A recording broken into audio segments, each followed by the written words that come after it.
Hey. Oh, she didn't turn that machine off. אני אנסה לדבר בקול יותר רם, כדי שתוכל לשמוע אותי.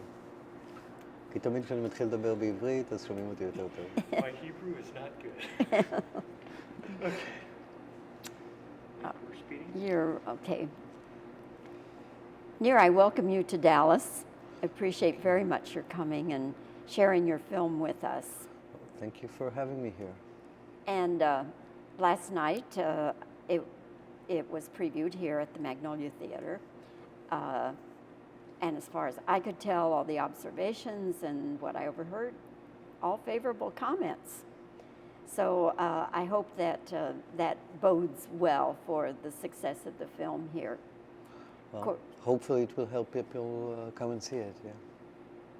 The film has won numerous awards, and all the way from Israel to Tokyo. What does that mean to the success of the film? Well, first of all, it means that the film is working, not only in Israel, but is working. An audience can relate to it out of Israel. If people in Tokyo would say that they could identify with the characters, then it means that, I was surprised because I didn't think that. I thought people in Tokyo might have cultural problems of understanding things about the film. Sorry about my English. But eventually they were surprised that they couldn't identify so much with the characters. So I guess it means that the story is cosmopolitical and it can touch people all over the world. I guess prizes, well, of course they're important, but the real thing for me is to reach people. And so I hope the prizes can help the film to reach audience, because that's the main thing, to reach people as much as you can, to maybe influence in a way a little bit their life, have they seen the film and liked it. What is the rating on the film? What's rating? Oh, is it for what age? Yes. Yeah, I'm sorry. Well, I think it's 14 plus, but I'm not sure, we can check. So it's probably, for the American distributors, it's probably PG-13 then, which is what I would guess it would be. It's certainly not R. I don't think it would be R. I think it's an R. Oh, yeah. you think it is? R is what age? Is 15 R plus? is adult. Is adult. I think it's R here. It was R in Australia. I think it's R here as well. In Israel it wasn't, so it's different from country to country. Yes. It's interesting. Depends on the criteria.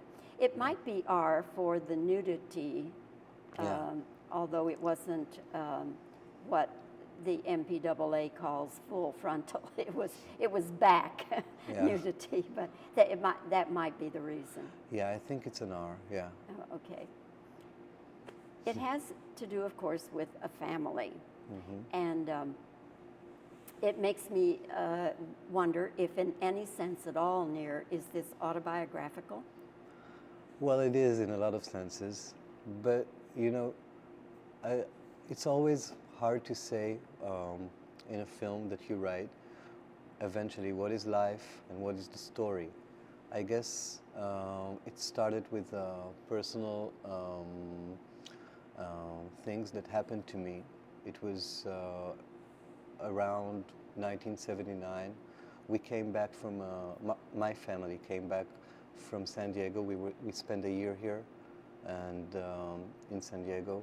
It was a postdoctorate year for my dad. And the difference between Israel and America in the 70s was huge. We had black and white television there for everybody because they wouldn't make people see color TV if other people couldn't. It was really a big difference. They came here late 70s. I guess the atmosphere here, it opened them up to a lot of other things. And when we came back 1979, they broke up. Still, no one really knew how to divorce these years in Israel.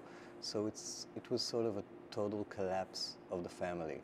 And my sister left home, my dad was in Tel Aviv. we were living in Haifa, my mom and me, and I remember it as a very, very tough period of time for all of us. And when I started writing the script, I didn't want to deal with divorce. I don't think it's such an issue nowadays in Israel. And the first choice I made instinctively, you understand what I mean, was that the father is dead and these characters are dealing with that. And I made the family much bigger, 4 kids. I wanted a warmer atmosphere, and the mother is a midwife working shifts, and I started to try to understand what it is for these characters to lose one permanently. And so these characters, they were carrying a pain that I knew from my life, but then they were looking for their own story. And they were, as I told you before, last night actually, they were looking for their story and they were telling me their story. But, you know, it took them a long time to do that. So, so there's a lot of scenes, like the scene that the mother and daughter are pushing the car is from my life. I was 12 with my mom. The car won't, you know, Ignite. Yeah, and we were pushing it, but it was uphill, and it wasn't moving, believe me, and it was raining. So a lot of these, or the scene with when the boy plays ball with a counselor, and she tries to reach him in this way. So a lot of these scenes are based on real scenes, but then you put things together in dramatic ways, and you write a script, because your life doesn't give you a script, you know. It's not like that. It just gives you materials. So a lot is life. A lot is totally fiction. Yeah. Which son are you most like, Ido or Yair? Well, I'm split there, because I was Ido when I was 10. I mean, a boy lacking the back of his father, afraid from other kids in school, getting, you know, hostile reactions from kids, because, you know, when a kid is afraid, then you pick on him. And I was like that. I was afraid. I lacked the back of my father, and I was doing myself these courage tests. I was doing exactly what Ido was doing. I was walking balconies that were like, you know, and when you have your grown-up point of view, you look at this kid and he's almost trying to commit suicide.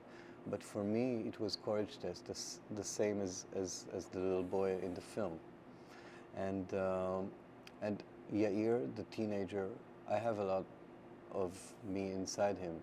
It's a teenager that, you know, he carries the pain, but then he doesn't want to deal with it, so he escapes to like this existential way of thinking, wearing his mask. So I wasn't wearing a mask, but a mice mask and giving out flyers. I was not doing that, but I was thinking the way he thinks. I couldn't understand what the grown-ups do in the world. I didn't understand why do we have to go to school for 12 years. I didn't understand. I lost, in a way, a lot of the meaning of life. And the way he comes back to life is the way I came back to life, and that was love. So there's a lot of me inside him too. But then again, there's a lot of me in Maya, the heroine, the girl, because she has to be okay all the time, you know? And I had to be okay all the time. I had to be the one who's like the glue of the family. So you divide yourself, you put something of yourself to each of the character, and then the characters themselves, the actors, the actress, they come and they bring what they have, and that, you know, that makes the whole thing out of it. Your life today, what is your family structure? My family structure?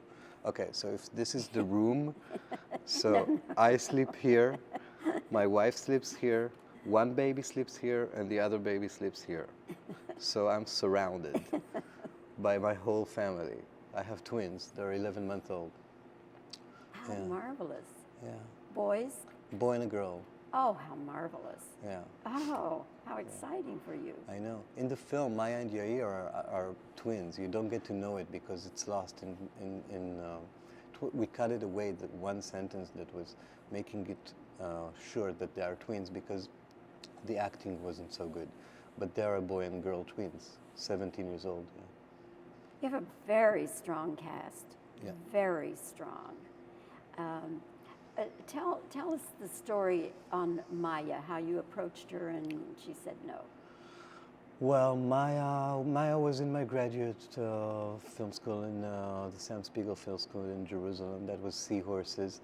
She was playing there, and when I finished school, went on to write Broken Wings. I wrote the role for her.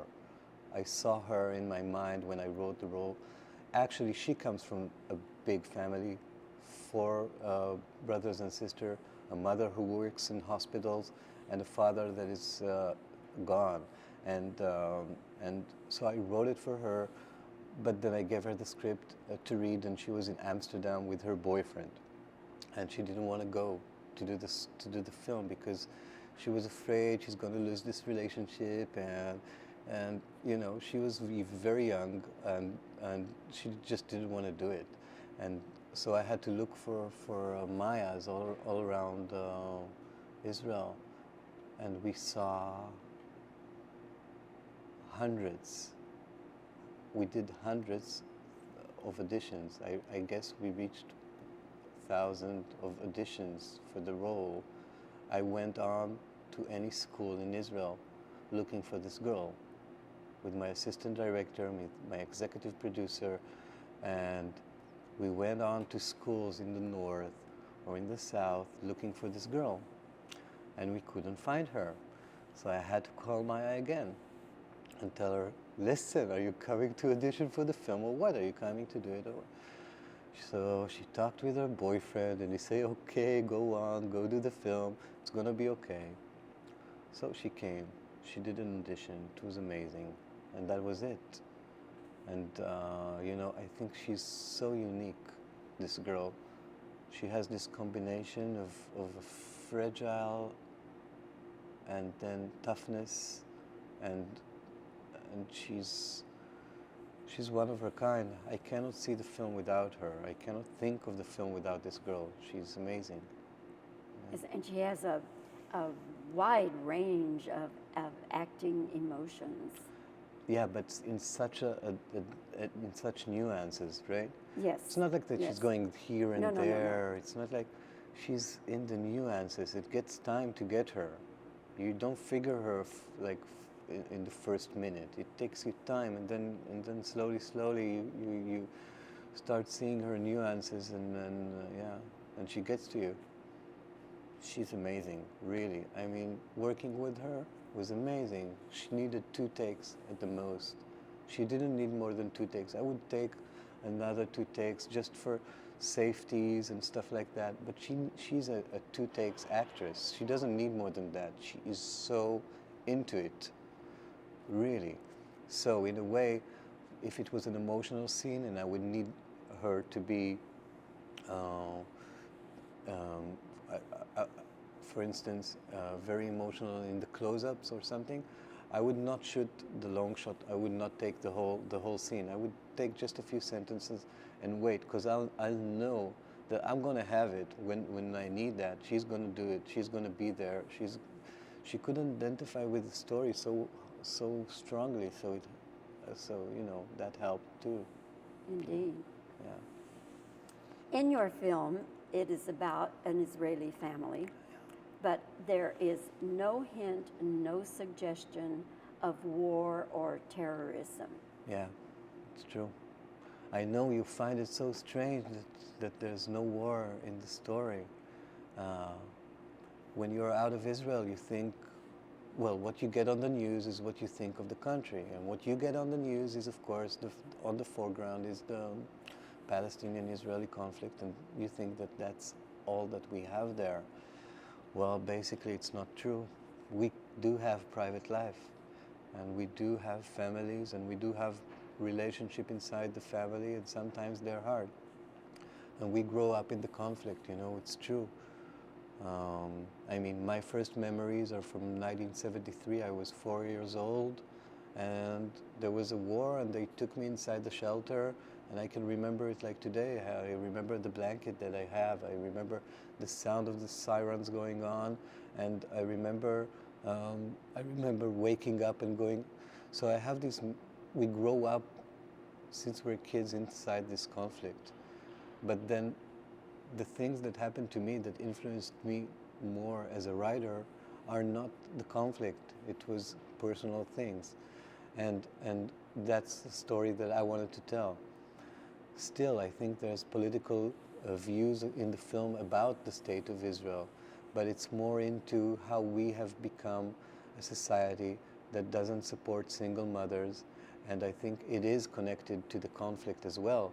But the thing is that right now in Israel, you won't know it, you won't hear it on the news here, but there was a hunger strike of single mothers because they can't afford food for their children.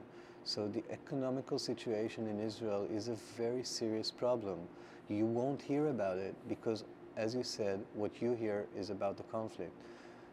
Still, I think there's a political message in the film saying something about that. And of course, you know, the way that I choose for the father to die doesn't have any connection to the war. It is from a bee bite. And when you kill a hero in an Israeli film out of a bee bite, that's a statement saying to Israeli audience, well, because we're so used that if we're too used that if someone dies in the film, it will be in the war. And that's saying to them, listen, these are different heroes that are growing up in these countries. No, not only just the soldiers, and it's not only about us and them, Palestinians and Israelis, because right now in Israel, in a way, every family is like a little country trying to survive, and so many families are like that. So I guess maybe it's more clear to an Israeli audience that the film is trying to say something about the value of life, and that we have too many stupid dying in this country. So it's about saying something about that and not about, listen, there's a conflict, I want to tell you something about that. You know, in Israel, everyone has his own political views. We all grow up in the conflict. I have nothing new to say to an Israeli about the conflict. Could he say, oh yeah, of course, you'll say that, he'll say this. Everybody has its own views about it, and I think mostly from what I hear in the streets is that this country, well, the people of this country are much more ready for peace than in a way the politicians, and that's from both sides. From both sides. I feel really strongly that, you know, we are ready for having peace with these people and to have two countries inside Israel, and I think our people are much more ready for that than the politicians. They understand that that's the only way for a solution. That's the only way for better economical situation in this country, you know? Yeah. In your film, I did not detect or pick up on any religious references. Was that a conscious thing on your part? Well, I didn't grow up in a religious family like a lot of other Israelis. We don't, a lot of us, we grow up non-Orthodox, you would say? Orthodox. Non-Orthodox? Is non-religious non-Orthodox? I'm sorry. Oh, non-Orthodox. Excuse me. Let's start over because my voice is going. Oh, let's have a sip.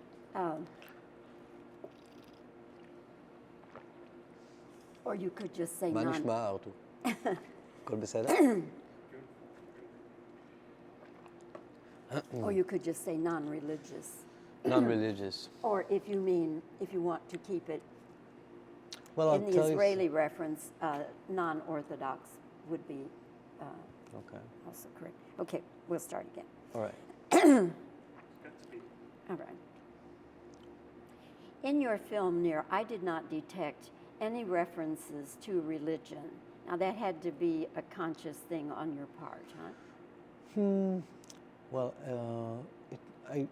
as I told you before, I didn't grow up in a religious family. But when you ask me this question, and I'm thinking, well, there's two associations that I have to this question. And one is that it's called Broken Wings. And in a way, I feel that Maya has a guardian angel, you know? She has this guardian angel. You can feel that, not like Iris, Yair's girlfriend, that, you know, she's ready to jump. She goes places. She's like Maya, but she goes one extreme more way. Maya has this guardian angel that guards her in a way and makes her want to do the right thing. And the other association that I have for this is the boy jumping, trying to join his father in a way. That, as I understand, is a Christian actually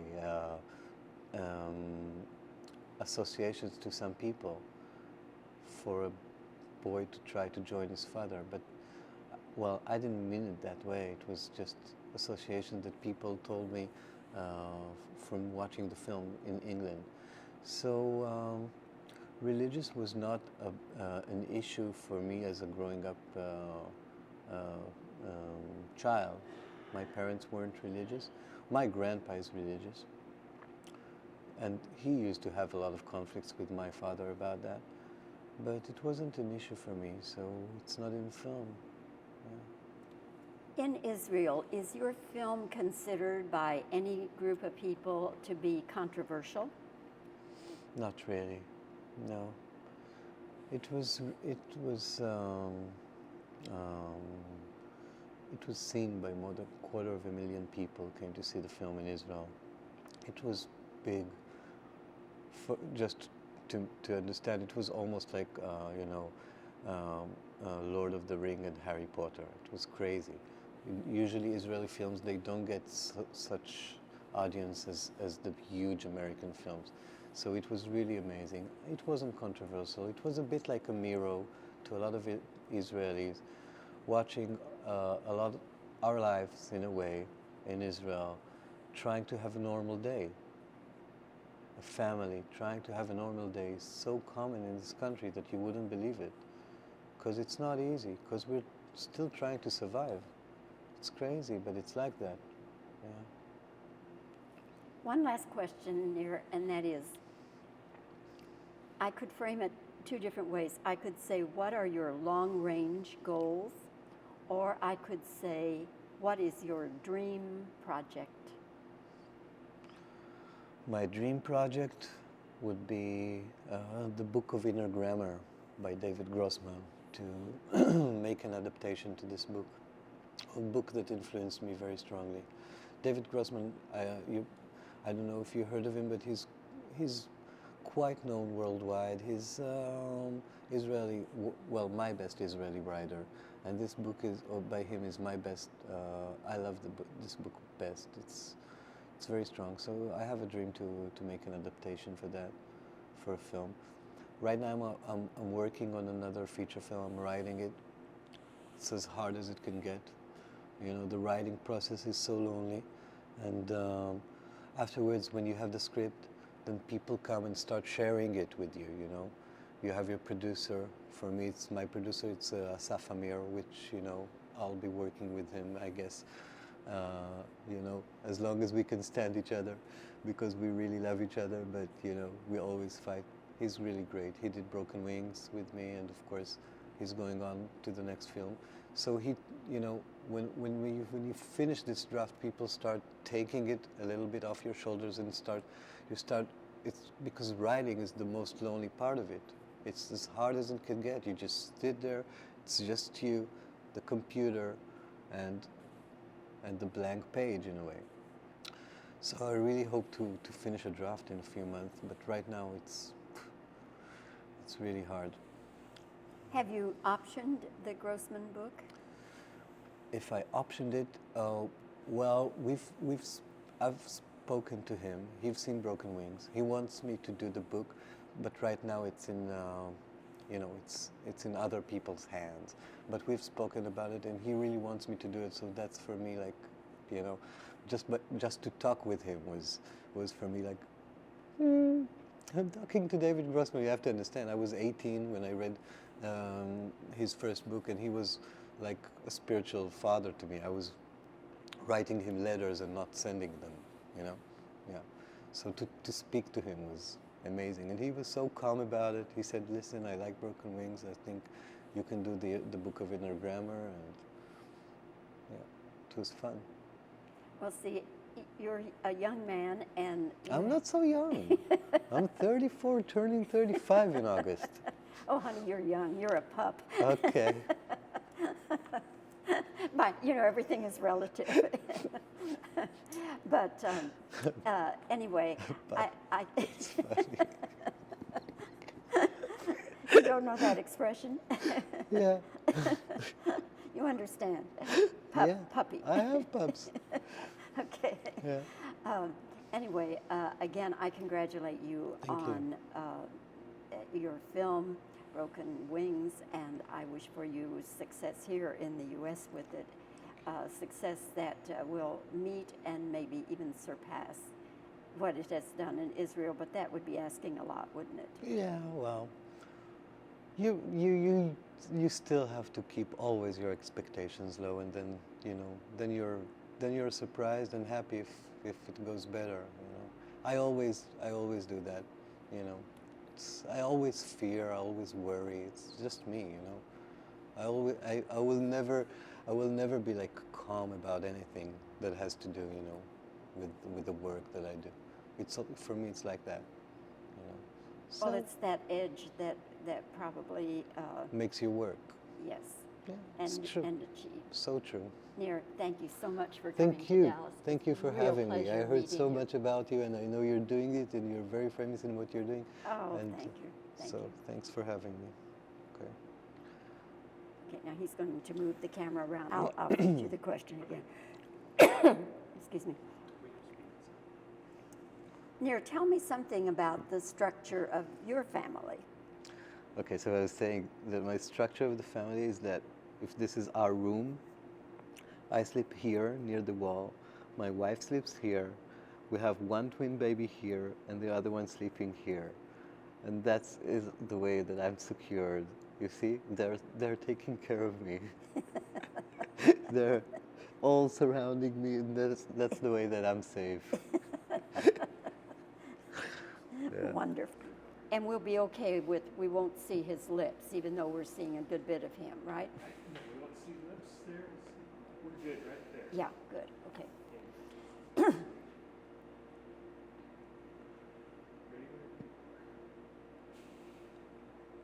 Your film has won awards from Jerusalem, Israel to Tokyo. Does that help a lot? Well, of course it helped the film. Well, especially when we came out with the film in Israel. Okay, that's fine. Okay. You know, now when you asked me this question, I had a total different answer for that. I was a bit slow when we started. I'm sorry. No, there are some very good parts in there, though. I Yeah. remember. Okay. Nir, is your film, Broken Wings, in any way at all autobiographical? Well, as I told you, there's a few parts of it that, you know, they came from my life, but most of it is total fiction. There are two sons in the film. Which one are you most like? I'm actually the little girl. No, I'm kidding. Well, I'm somewhere between. There's a little bit of me in any of them, you know. That's good. Okay. It's my understanding that when you first approached Maya, she did not want to do the film. What's the story there? You know, she was with her boyfriend in Amsterdam. Didn't want to lose this relationship. Okay, that's good.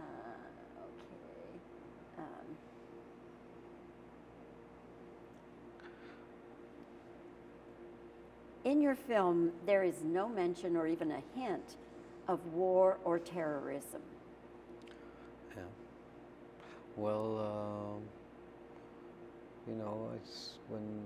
What did I tell you about this? I forget. What did I tell you about the situation?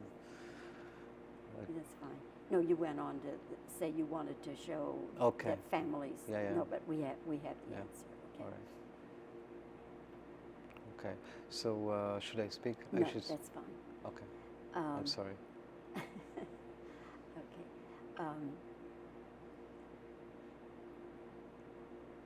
I did not detect any religious references in you. I didn't. Have some water. Excuse me. You want some? Yeah.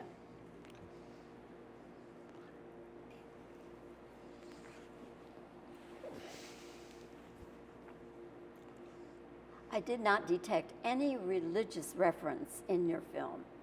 Why is that? Because I didn't grow up in a religious family.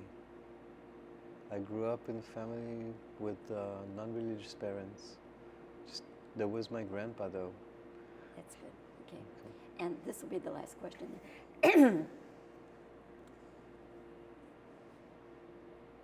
Do you have a dream project, and if so, what is it? Well, it's the Inner Grammar, the Book of Inner Grammar by David Grossman. It's about a kid that stops growing. He's 10 years old and it's 4 years in his life and he doesn't grow. And it drives everybody around him crazy, especially his mom. And he doesn't want to grow up because he doesn't want to become sexual person. He doesn't want to have sex in his life. He wants to keep his childhood. And he always look at the other kids in class and see how they just grow this and how they grow, you know, and how their body grows, and he doesn't want that. And he wants to keep his childhood. So he makes the Book of Inner Grammar. That's the book of all the things that happened to him in childhood. And eventually he freezes himself inside in a field, inside a refrigerator. He gets stuck there. And he's like freezing his childhood, that it won't go away. Yeah. So Fascinating. it is. Believe you me. I'll have to look into that. Is it a book that's, you think, available pretty widely in the U.S.? Yeah. Oh, okay. You can find it on the internet for sure. Yeah. And is it Grammer, Inner Grammar? The Book of Inner Grammar. Oh, my spelling is bad. I'm sorry. No, The but book anyway, Inner Grammar. Grammar. Yeah. Yeah. Okay. I'm sorry. Okay. My grammar is bad. But it is grammar as it refers to using the language. Is that the meaning? Absolutely. Yeah.